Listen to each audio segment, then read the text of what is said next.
your time. But once again, thank you. Today is our second meeting for SHAC.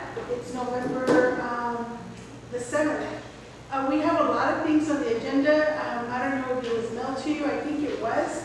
And I want y'all's comments and feedbacks on things that we need to discuss. A lot of them are informational items, but towards the end, I want to talk to you all about some items that we want to get your input, your recommendations, because we will be having a board meeting, and we want to take them to the board as recommendations from the SHAC.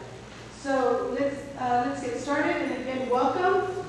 Everybody received their agenda. It was posted on the website on the 1st of November, and you will always be getting your agenda with the notice of the time and date of your meeting, and this is the agenda. If you want to discuss something, let me know what you want to discuss. Shoot me an email, give me a call, and we can discuss. You know, you have some things to discuss on the SHAC. So it is now 5:37, and it is let our meeting begin. One of the things that we want to talk about is when we first met. I know it was like a whirlwind meeting, but some of you all decided to sign up for the subcommittee for helping Coach Campos with PE. Do y'all remember who y'all were? Some of y'all were with physical education? Me and yes, you emailed me. Okay, so did you sign up, sir? Okay, and I know two other parents did too, and I will reach out to them because they're very active as well. She's going to be reaching out to you because we want to talk to you about some of the physical activities that Coach Campos. Oh, and before we even start, I want to congratulate Coach Campos and her cross-country team. They went to state. Well deserved. You and your team worked very hard. So some of the SHAC responsibilities when you get appointed would be that it must be a parent of a student that is enrolled in the district, and it can't be an employee. And what we are needing is a person to be the secretary. And you'd be like, I ain't gonna do that. I ain't gonna do no paperwork. I ain't gonna do that. Secretary for me right now would be somebody that can then just take the minutes and make sure that everybody comes in and signs in.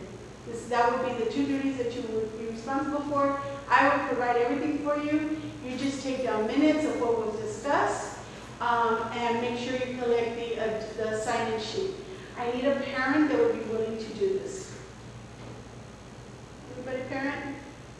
A parent? All right, now your name? Letty Sanchez. Letty Sanchez. And what school are you from, Sanchez? Middle school. Middle school? Okay. Everybody in agreement with Ms. Sanchez from Green Middle School? Okay. So here you go, ma'am. Sarah, can you and can you, ma'am, Ms. Sanchez, can you write your contact information? Okay, Ms. Sanchez, you are now officially the 23-24 Secretary for the SHAC.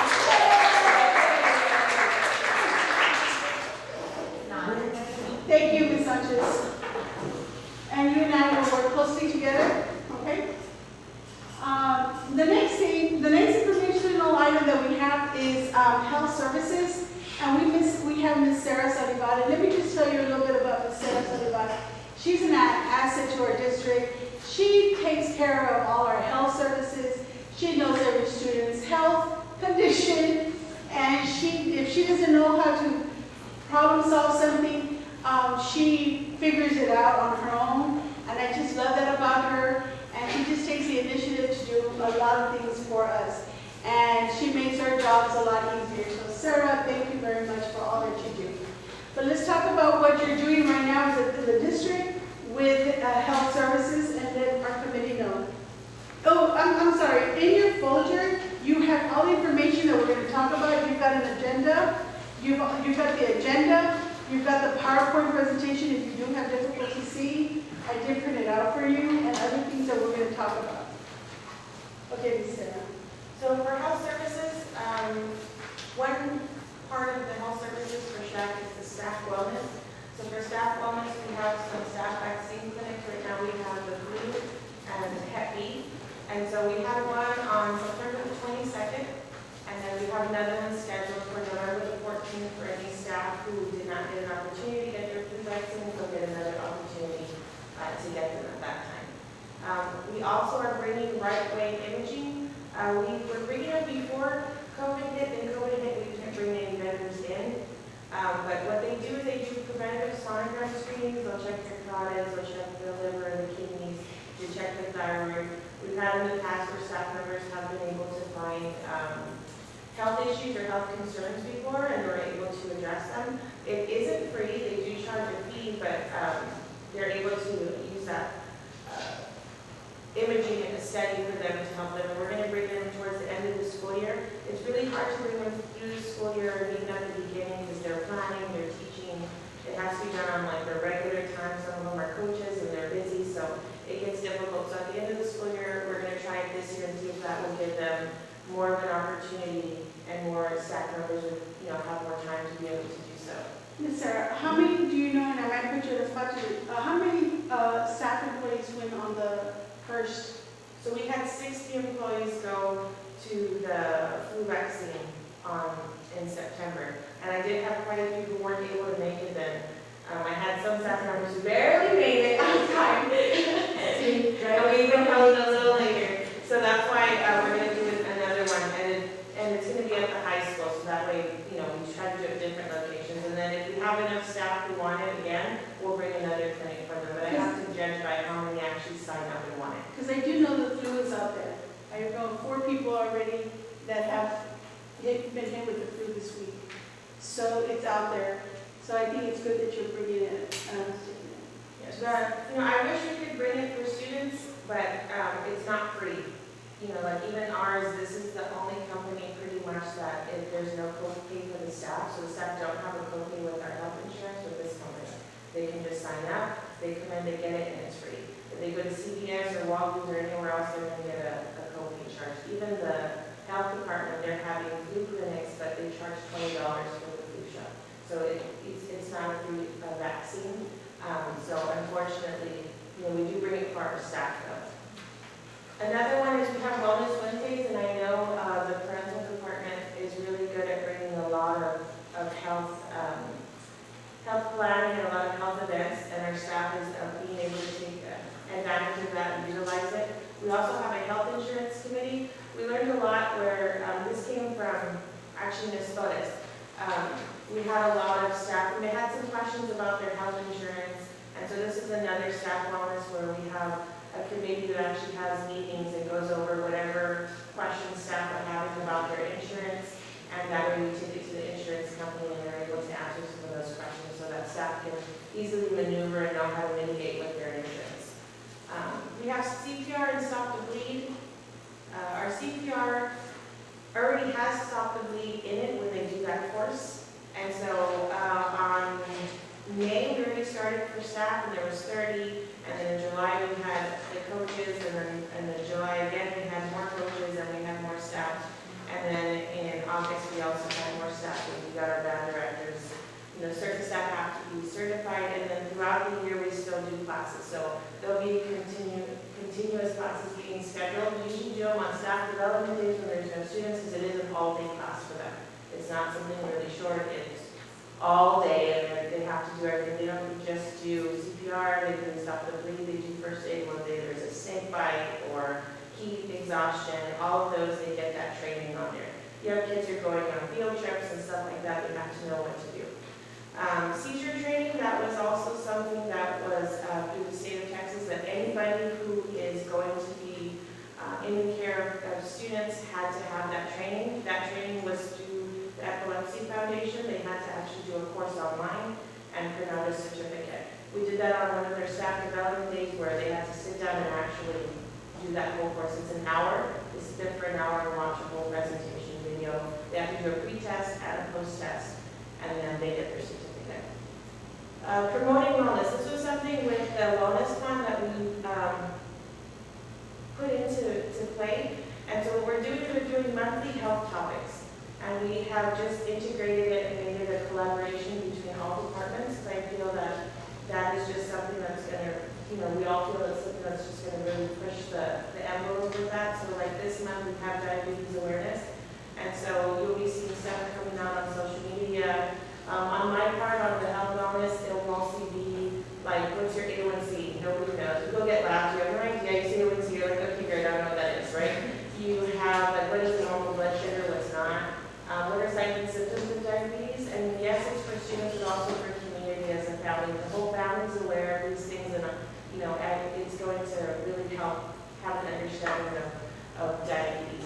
On top of that, we have the diabetes office rental, and then we'll have, Ms. Casas is going to have like, what is a diabetes plate, like what you should and shouldn't eat. Stuff like healthy recipes to do Thanksgiving, right? We all get excited and, have stuff like that. And then also the nurses are doing, they're decorating their doors, they're doing poster boards with information. Cute stuff, like the one they have, don't gobble till you wobble, and it's just going to have like health facts, stuff like that. So just cute little stuff that they have going on.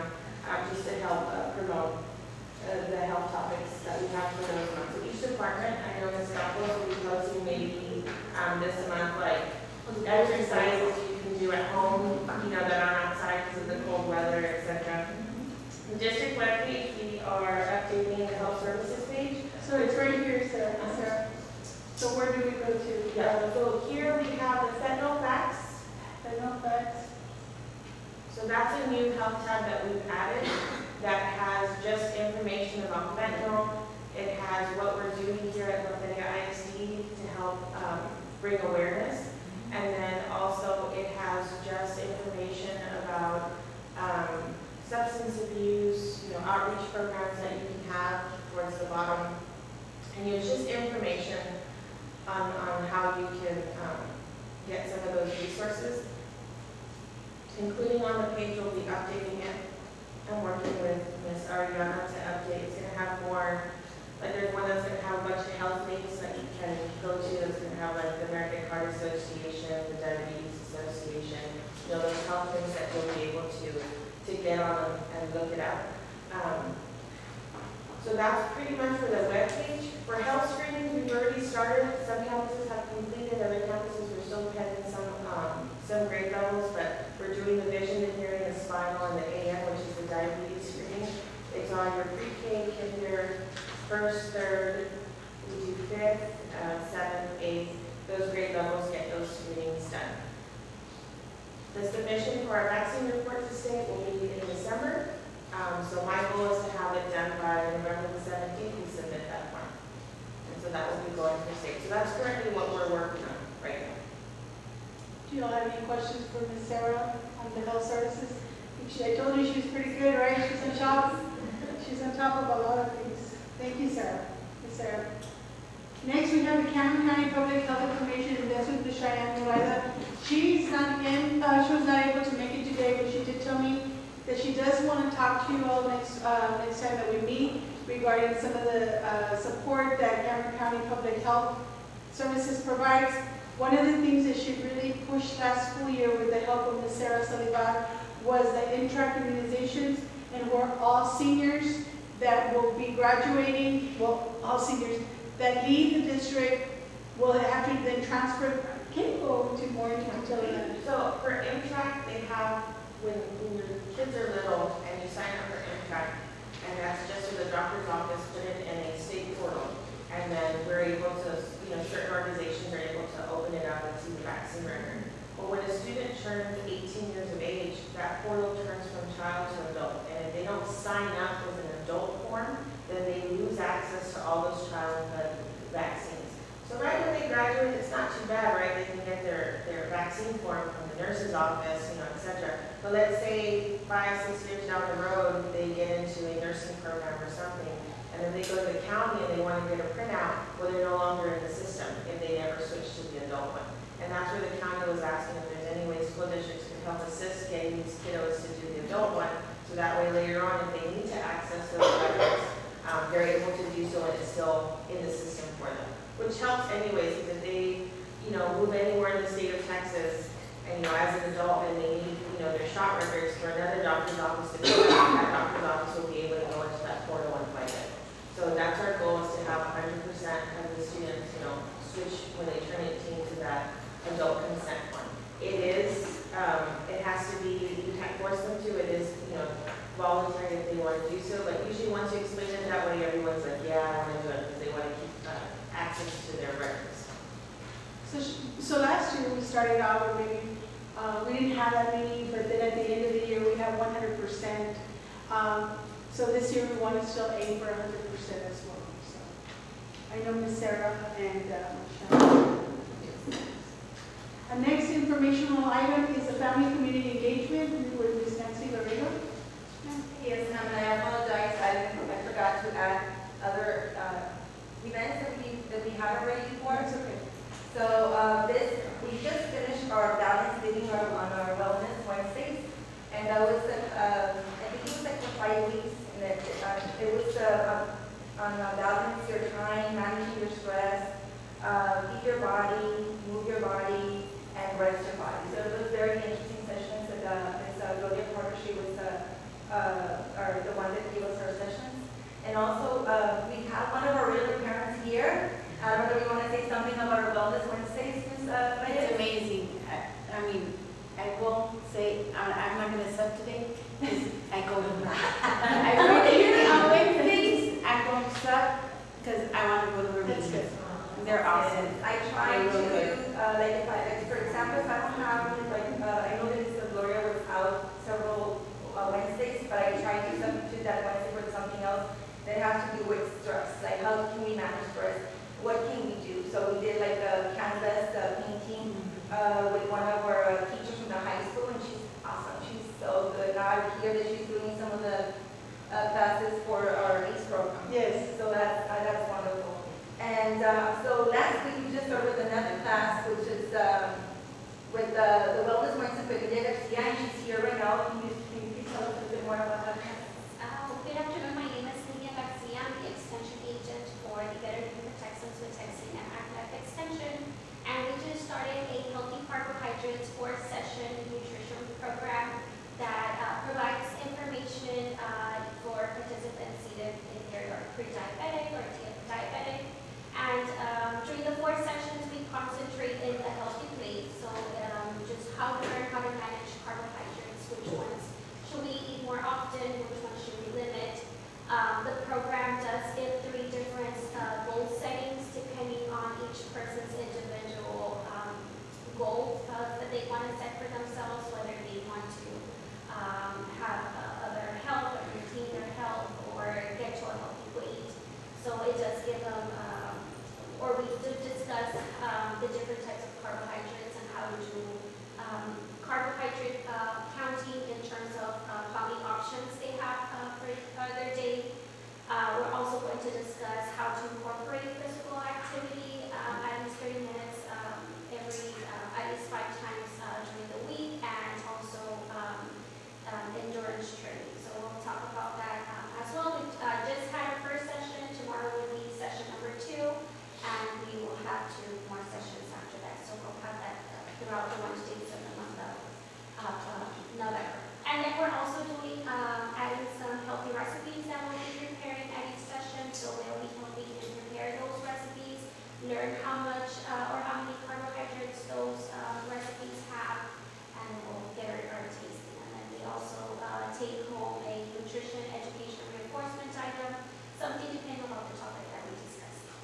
And not only that, but remember you also did the walking talk one. Yes, so that one we just concluded. We started at, I guess, close to the beginning of the year. We were meeting also in the cafeteria. We had a group, we would walk. So we discussed fruits and vegetables. We alternated. We learned about health benefits of avocado, zucchini, kiwi, pumpkins, blueberries. So we alternated our fruits and vegetables. We did our talk, and then we would do our walk, and we just concluded that program. Thank you so much, Ms. Garcia. Also this month, we're going to be having our diabetes walk, which is going to be on November 28th at the Little King of the Lion Stadium. And what we did last year, I think we're going to go ahead and do it this year with Ms. Nurse Aguilar. We'll probably have some relays, like student relays, or just we're going to have some help coaches.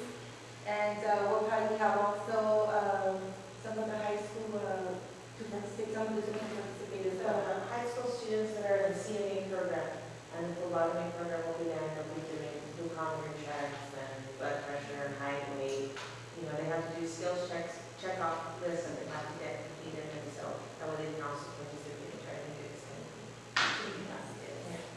And another thing that I oversee in my program is the volunteers, so they've been helping a lot with the booklets that we have for the students and resources that we have out during our literacy nights. We're going to have another literacy night for the San Houston for the first and second graders. And then last one will be December the 7th at Sanchez. So we not only do wellness and health and all that, we also do literacy nights and working students. And we are very, very happy that we have a literacy bus this year. And we always have good books for students. Any questions for Miss Laredo? Miss Laredo, I know she's doing a wonderful job with her parents. She connects with her community. She has good resources, and we always go to her for whatever we need to get done. Any questions on this? So we do hope to see you all there on the 28th. You will be getting a flyer. Please bring your families. Please bring your kids. This will be a way to tire them before they go home. Next informational item is physical education, and of course we have our one and only coach, Campos. Her and I have been working and together on this. She gets excited when I talk to her about physical education, and she really wants to go on board on doing all this stuff. But of course, she has her primary job is getting those girls trained to become straight runners, and she did. Now she has more time to focus on getting our PE, physical education alignment. One of the things that her and I were talking about is we want to see all our elementaries more aligned when it comes to the PE classes, more activities. That of course it's teach-based, but with more, Coach Campos, aligned with activities. So that as they get to junior high and high school, they're better athletes, mentally and physically. She's working on that, and she's also going to talk to you about American Kids. This is why the subcommittee that we voted on last week, or not that we voted on, that you all volunteered for is very important, because you all are going to do a lot of physical, you're going to talk a lot about physical education with Coach Campos. And this will be good recommendations that we can also take to the school board. So it's all yours, ma'am. Thank you, ma'am. First of all, I really am blessed to be here. Physical education, I think, embodies more than just the physical part. Like we've heard, it has to do with nutrition. It has to do with the habits that are built from the get-go. But first of all, what Ms. Oliva said, that every month we have a certain topic. And so we have a bulletin board, and our junior high, we also put up the same topic when we try to give the kids information. But anyway, going back to what Mrs. Ramos said, we're working on implementing a program that has the TEACs. It's a curriculum, and it's for the families to also understand whenever if they were to look at the curriculum. And it's basically talking about all the standards and all the TEACs that are involved from kindergarten, which is what I have here, first grade, second, third, fourth, fifth, and sixth. And that all brings it all the way up to the junior high and the high school. So in looking at what the TEACs are asking, they're basically asking for lifetime wellness, which is what we've discussed here. They're also asking about social and emotional health. And I think that's what we're discussing also right here. They're also asking about health, physical activity, and fitness, and our fitness principles, which is to get to get our students and the community to understand that exercise is crucial. So we have all this. It has a grading period of first, second, third, fourth, fifth, and sixth. So it's in trying to get all our PE staff to get the overview or the guideline, the curriculum for our PE students, and we all work together to try to get them to just go from one to the other to the other. And we will attach activities. For example, we do skipping, and then after skipping, you can do hopping, and then after hopping, you can do bounding, and then after bounding, you can do jumping. And of course, you go from something simple, which is your low impact skipping, and then you move on to your higher impact, higher intensity kind of workout. And so that's trying to get our students ready for, which is what we get them ready at high school and junior high, which is competition. But I think at the end of the day, I think it's more of presenting these teams in a very organized and a very progressive manner that allows our students to grow and then we can track them. So from those teams that we will share, and whenever I have the committee, I will present all that. But just to move on, we also have the marathon kids, and I heard what we were talking about, the diabetes walk, the wellness Wednesdays, and the things that you do. I heard her say we walk and we talk about the food. So I know Mrs. Ramos, and this is all on me. I didn't give her all the information here, but she has a marathon kids is what we're going to work on implementing, and we can decide how we want to implement this. So, of course, I will share this with my committee. But we've got, for example, a marathon kids running club, and here, if you look at it, it's all about walking. And I'm a firm believer that data is what allows us to grow, because that's how I see my runners. I have data on them. I have data on my sprinters. Today they ran a mile in 10 minutes. In a month from now, they're running it at 9.5. So we have improved. Okay? So data is crucial, as we know, in every area of our world here. But the marathon kids basically has, for example, I believe we could do this maybe in the ACE program also. And they can track their activity, and we have an activity log. Of course, I did not share that with her, and that's why it's not up there, it's all on me. But I think this is really awesome. Because you have, for example, you can have a marathon kid game, the cone game. And if the students engage in this game for 20 minutes, it's going to equal to a mile. And so then you bring this, and if they only work for 5 minutes, then you color in your first little block. If they work for 10 minutes, and y'all don't have it there, that's on me, but this is more or less, and I'll get to that one. And if they work for 10, 15, or 20 minutes, then that's their first mile. And then they go all the way through, and 26.2 miles, that's a marathon.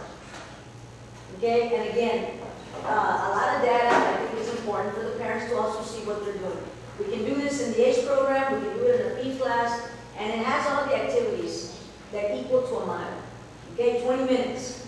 All right, so this is one area. And then, of course, we move on to the next one, which could be our mileage log. And this one, it's an extension of our daily activity at school. So if a student wants to continue and wants to improve on documenting and logging their activity, then they would go to the mileage log. And so every little space here, that if I color it in, that's a quarter of a mile. You color 2, you jog or you walk half a mile. You color 3, 3/4, 4, you did a mile. And so you can just continue, and again, this is 26.2 miles. We have it in English, and it's also in Spanish. So the parents can look at it and decide, hey, I want to be part of this. I think this is good. And logging, whatever we do, I think allows us to feel accomplished. I actually did this, or I haven't really done that, and so on. Now, we have the other one, the mini log is the one that I feel that could be for low intensity and a beginner. Or maybe someone that has maybe a disability that can't do a whole lot, but this is like a low intensity kind of a log. And you actually start, and it will go up to 5 miles. And we can take this with maybe our little babies, and they can still start understanding about documenting their activities. And I think it's just a great way for us to log and keep track. We can use this in our P classes. We can send this home with the kids, and they can continue at home. Okay, so this is another idea that I have that I would like to see if it's acceptable and something that we can do. I think it's great. Our last one here, of course, that I have is we have also activities, warm-up activities right before you start your workout, and then we have cool-down activities. And then, of course, without all of us need encouragement. And so once we get to a 26.2 or whatever it is that we feel, we give them a certificate. And that's all, and all, this program is a free program, and it's something that we can implement in our after-school program. The kids are there, and they can be doing the logging. We can log them in our PE classes, and it's just a continuation. They can take it to their family, we can make copies, and their parents can log and see how far they've gone, or how far we need to go. Okay? So that's basically that, right? Coach Campos, Monday. is this something that you want to start implementing, like, December, January? We'd like to probably start in January, because right now, I would meet with the PE teachers and talk to the ACE coordinators, and then we can get started in January. I think you would really push it in your PE classes, Yes, ma'am. but to carry it over in an extension would be through the ACE. I don't know, SHAC members, how do you feel about that? I think I would want to also do it. I know that right now Tanya is going to come in and talk to us about how we can promote Marathon Kids through Time Texas. But is this a good thing that we want to do for our district? Yes? I wish we could start it now to do the diabetes one. You know. Well, I mean, No, I'm just kidding. Yeah. I mean, just whatever. But you need to still meet with your subcommittee. Right, well, I need to meet with the subcommittee and see, what it is that we think is, we want to get started, we get started. The 6 weeks is over, it's almost over. No, The I 6 get weeks it. is almost over, and then we can start in And January. I think because of all the holidays that are coming up and everything that's happening, I don't think it would be good right now. Do you know what I mean? I mean, I don't know. You all as committee members can decide as well, but first I guess talk to your subcommittee. Yes, ma'am. Yes, ma'am. And then our last one here is with the subcommittee meeting, and whoever's here will, before it's over, we can set up a I date. know there's like 3 or 4 right now that are here that are going to be in your subcommittee. Just if you can please let Ms. Campos, Coach Campos know, I never call her Ms. Campos. Coach Campos, give her a date and time that she can meet, if it's during the day or at 5:30, so, whatever time that would be best for y'all, so that we can implement it. And if you don't want to meet, we can do a Zoom meeting. Whatever is easier for you all at work, okay? But thank you, Coach Campos. We look forward to these activities that you're going to do. And what I want to bring in, what I put in the folder for you, and I know is something that I want to share because, and I brought it up how physical education is very important. And I like, if you read it, it talks about how it impacts academic performance. And I wish that the other article had been printed. It talks about how physical education also reduces anxiety. Well, I'm going to share a little story with you. My son is a high school student. He's probably going to kill me for this, but he's a high school student and suffers from anxiety from some events that have happened in our lives. So he started to stutter. And then he got very stressed with school, and he had to be on the top of class performance and stuff. So I saw him very stressed.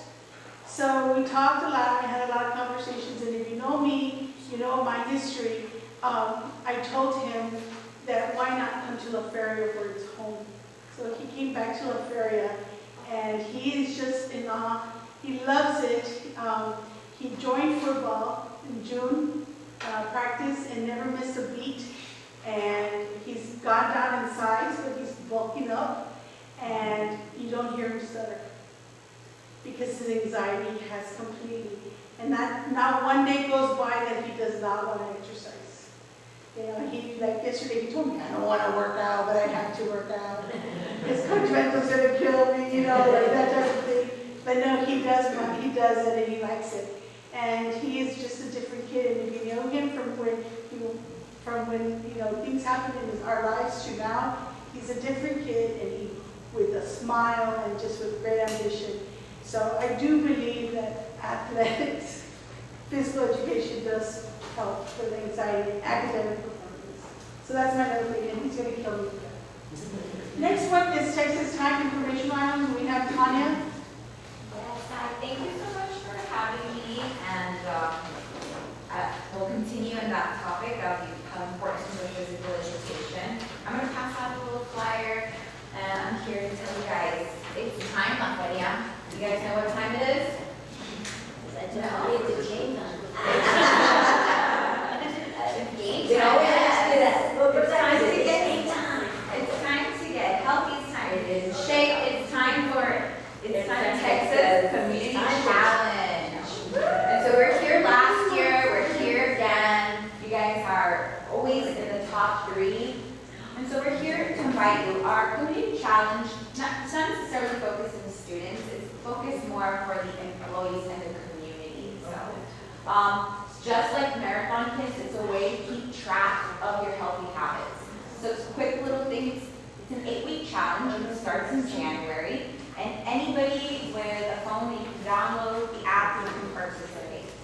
And you can earn points by doing healthy habits. It's time, Texas. So she's going to go ahead and enlarge it. It's a little video. You don't have the speakers set up? The speakers are, it's on the computer, but everyone says. It's time, Texas, for our annual community challenge. A challenge that not only unites Texans from across the state, but helps us build a healthier Texas together. It's free, it's fun, it's 8 weeks, and a great way to kick off the new year. It's Time Texas Community Challenge encourages Texans to become health champions for themselves and their communities. The healthy competition includes telehealth coaching, healthy recipes, virtual fitness classes, and recommendations on local trails and events for exercise, all free. Where you live shouldn't determine how long you live. Everyone, regardless of your zip code, deserves access to tools and resources to live a healthier, happier life. The Community Challenge does that. Now it's time to prepare for an action-packed 8 weeks of healthy activities and some healthy competition. Logging daily healthy habits such as drinking water, going for a walk, and eating a healthy snack earn points. And like any good competition, there are prizes. Track your progress, encourage fellow Texans, and discover healthy activities in your own community, all while earning points for you, your school, your organization, and your community. Commit to living a healthier lifestyle and be a health champion for Texas.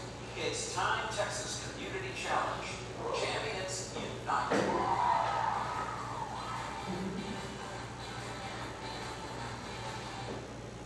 So I'm here to invite you, the SHAC committee, to take on the challenge, the community challenge for the 2024 school year.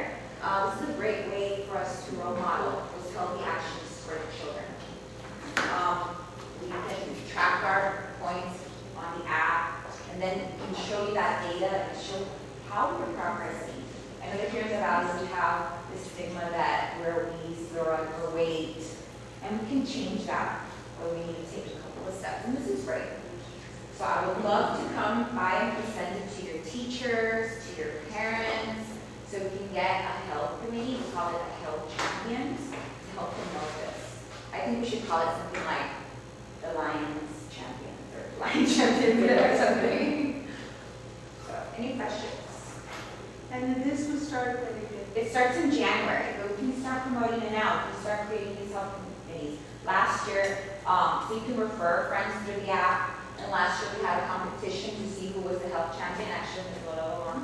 She won a $500 gift card. Ms. Lola, she won last year. So, and Ms. Miranda, yes. So we're willing to help you come up with crises that can get people motivated. How can we tie this with with Coach Campos' Marathon Kids? Well, the Marathon Kids is for the children. This is for the adults. Oh, that's right, two different things.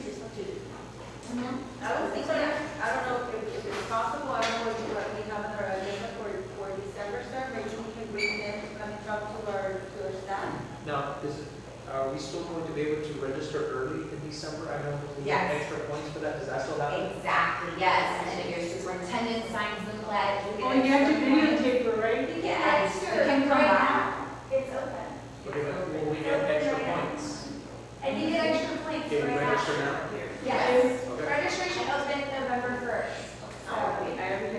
Hundreds of people beat you guys on day one. So you're still ahead of it. Yeah, we can host registration events, like for example, the walk. We can go and sign up a registration event, and that counts as a registration event. You get extra vendor points Can for you that. please set up some iPads or something?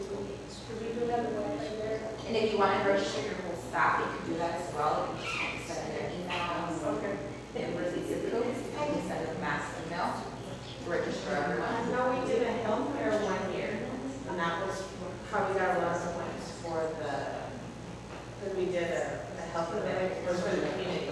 So we could do this on the 19th, so On the 19th? the 19th. And if you get your superintendent or any goals to sign a pledge, it's an extra 5,000 points for each of them. Yeah, we took a video over last year. We want to see them. Our staff is really competitive. Is there a way to see how many points each canvas is getting? Yes, there is. On the app, you don't even need to follow us, you can see it on the app. I would love it. That way I can present it. And there's some new things this year, we're gonna have badges.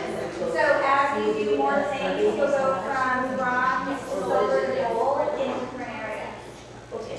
We're trying to become Duolingo, essentially. I think we should have like what is it, the Health health check. championship. I can't believe this year, because I know last year it was the only one of the campuses, right? Yeah, last year It was my first year too, so I was a little bit, we know about, but this year, Okay. yeah, I think with more like planning now and like starting to go out to the campuses. Are we good with Texas time? Start time in Texas? I like Texas too.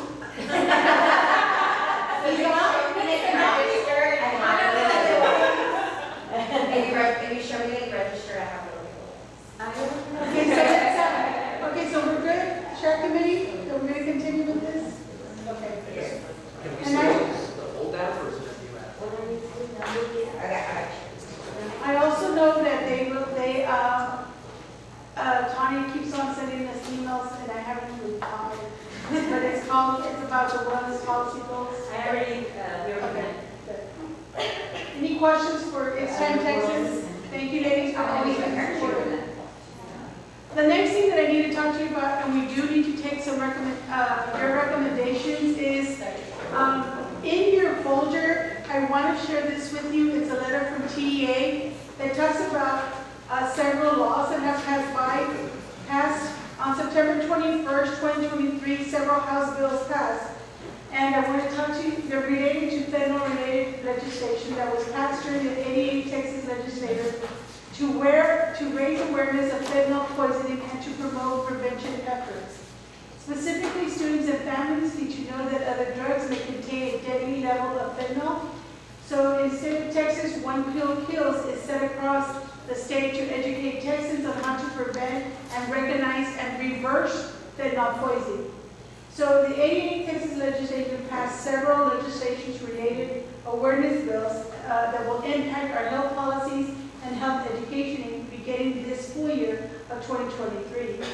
As you can see in this letter that I have provided for you, it's from Texas Education Agency. The first one is House Bill 3144.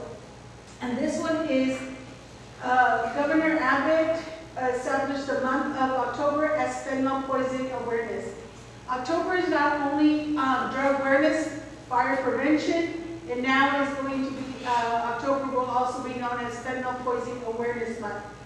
So we took action as a district as a whole. This was just for awareness activities as a district.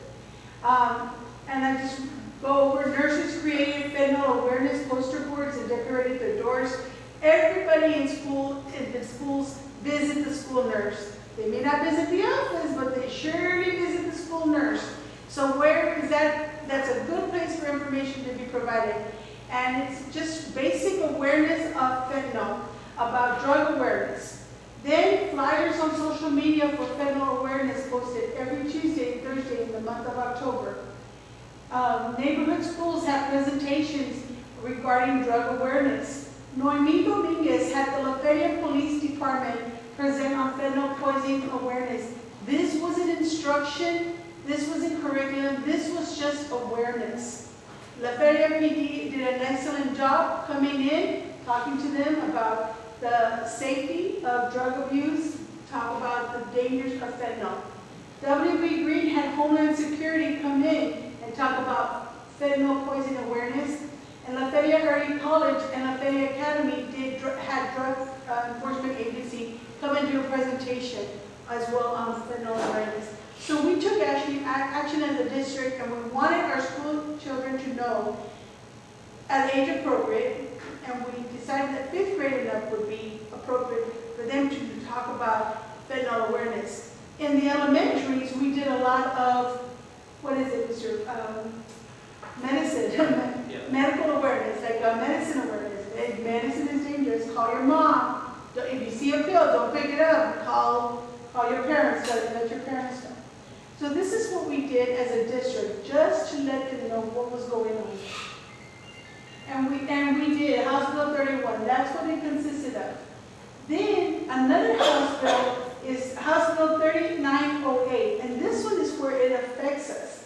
It was known as the Tucker's Law, and it has the duties of the SHAC, which is you all, to recommend to the local board of trustees the appropriate grade levels of curriculum for instruction of the dangers of opioids. I can never say that word, including addiction to and abuse of synthetic opioids such as fentanyl.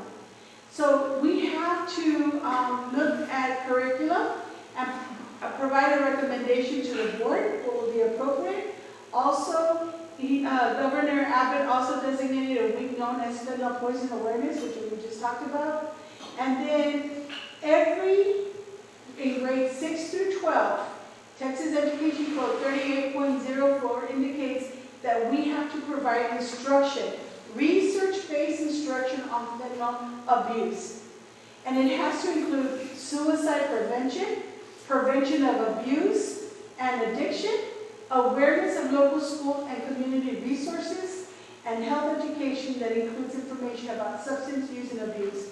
So they've added a challenge for us as a SHAC committee that we had to come up with some kind of curriculum. Currently, Lafayette ISD we're still searching for something, but we do have something that we want to present to you. There is a Zoom meeting, Ms. Sarah, with South Texas Health Systems Children's Hospital on the 16th, and what would that entail, ma'am? They're going to go over fentanyl, how it affects us more in the valley. They're going to go over the distribution of fentanyl when it comes to the medical pharmaceutical side. The doctors are going to be giving presentations. So this for all school nurses, anybody in the health department, just pretty much going over signs and symptoms of overdose, what to do, etc.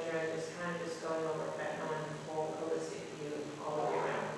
So we'll get some more information with that. Because in order to really advertise or bring awareness, you have to truly know about the topic 100%. So this is something all the school nurses will be getting on to be able to get more education, and so we can all be on the same page when we're offering information out. The other one is the Tucker Project. It's a fentanyl curriculum provided by the TexasAF.org. And it talks about classroom discussions and case studies, guest speakers from healthcare, assessments of knowledge and skills, and emphasizes on safety and responsibility. The other one is Operation Prevention. There are some school districts using Operation Prevention. I do want to share this with you.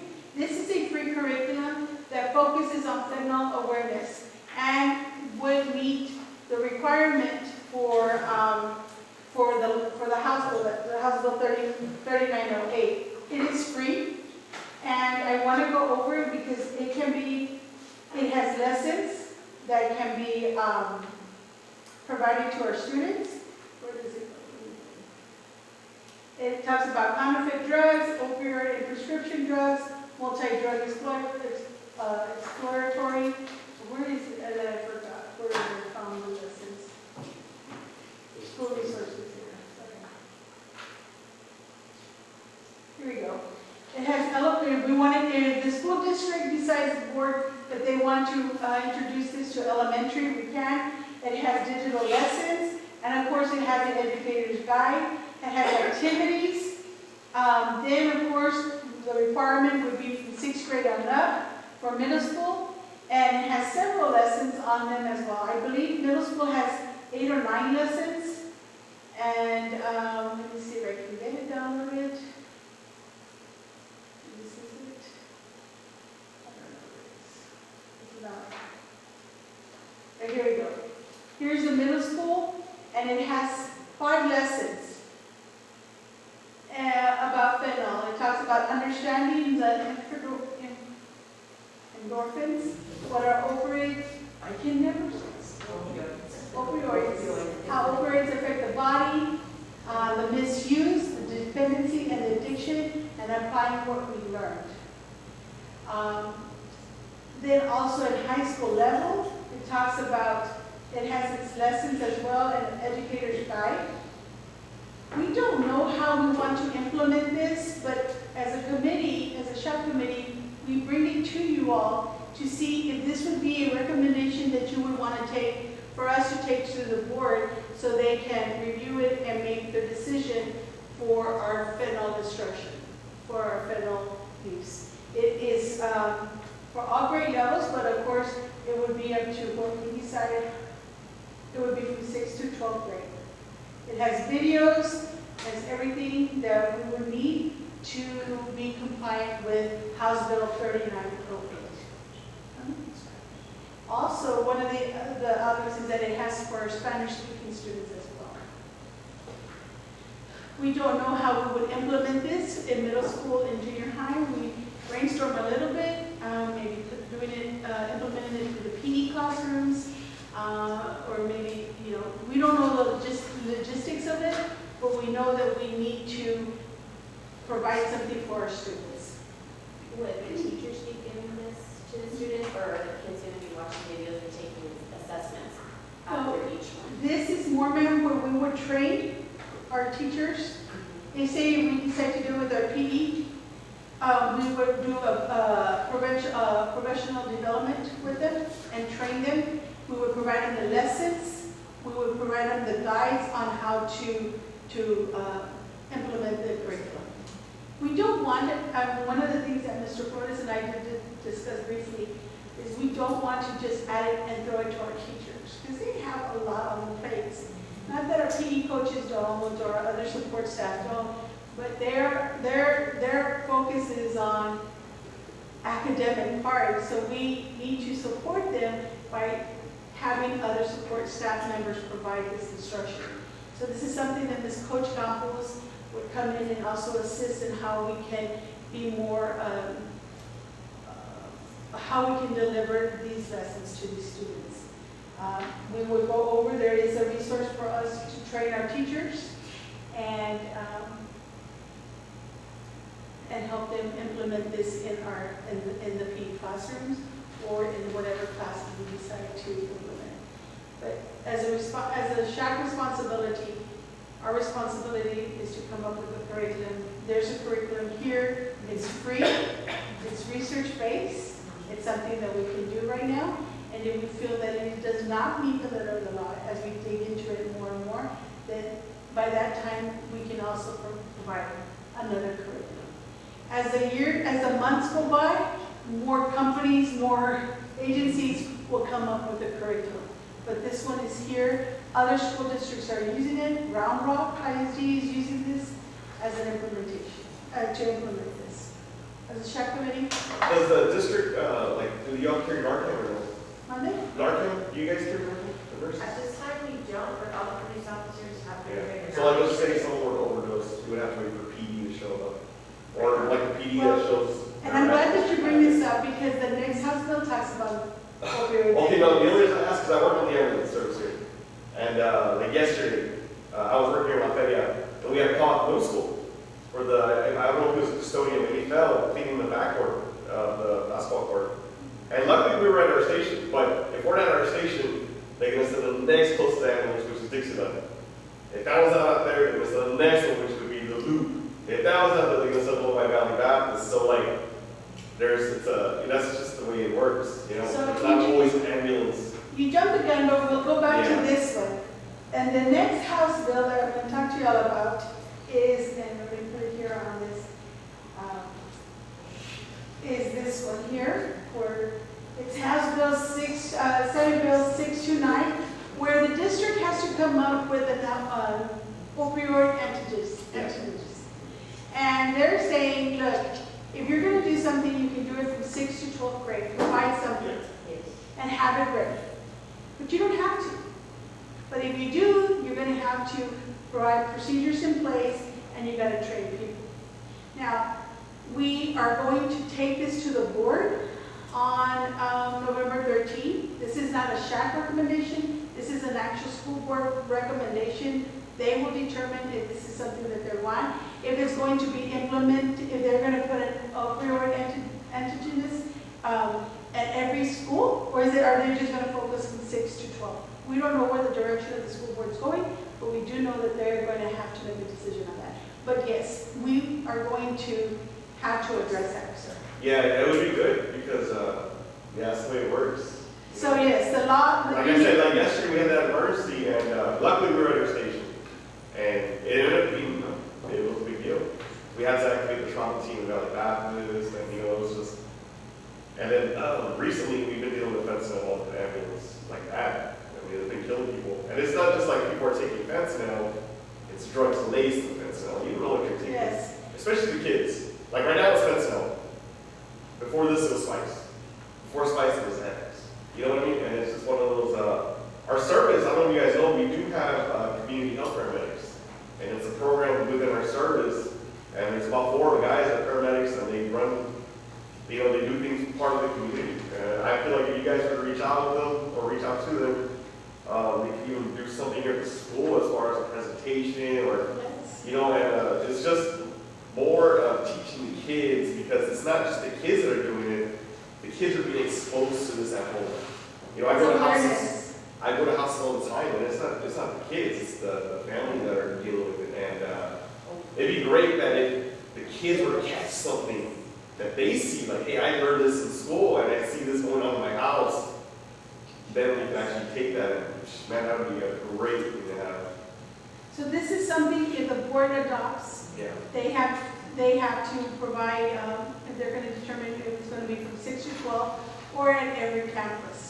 So on November 13th, which is next Monday, the board, I will be discussing with the school board this actual Senate bill. And if so, then we will have to provide procedures in place. But yes, sir, we are going to be addressing that. Thank you very much. Going back to the fentanyl curriculum, do you think this would be something that we can start trying to work with our staff? Is this a recommendation that we can take to the board on curriculum for fentanyl?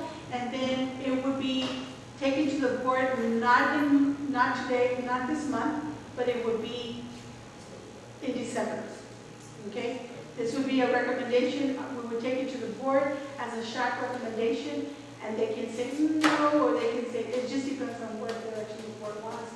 But I will provide them with all this information that you have been provided with, and then they can make a decision. We make recommendations, they make the final.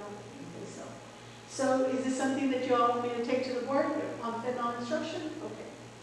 All in favor? Everybody? Next, okay. So this was what we needed to take to your recommendation, and then of course the opioid antagonist.